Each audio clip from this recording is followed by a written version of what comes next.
In a 1957 press conference for Atlas Shrugged, Rand was asked about the main points of objectivism. The first is objective reality. We find this objective reality through reason, which is her second point.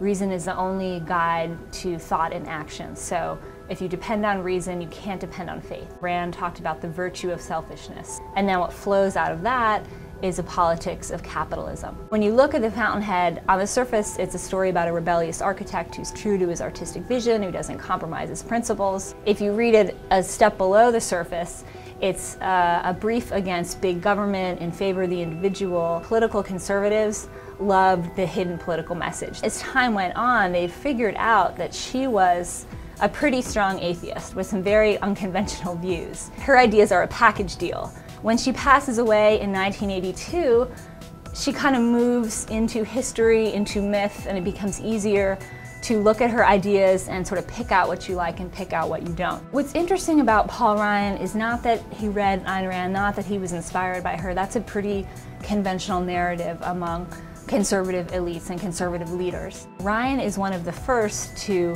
have stated so clearly his interest in and inspiration by Rand, and then to have sort of traveled very rapidly from a state-level politician to a national-level politician.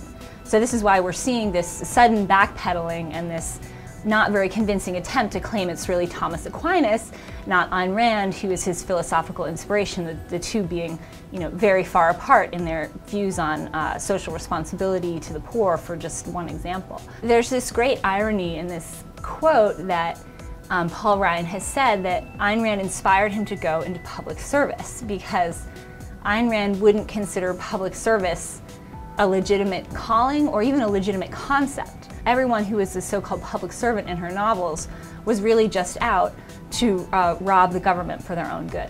What would Rand think about Ryan?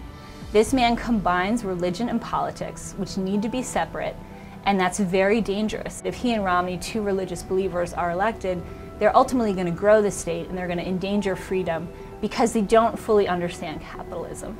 They don't get that philosophy of individualism on the deepest level because they want to give religion authority over people's lives.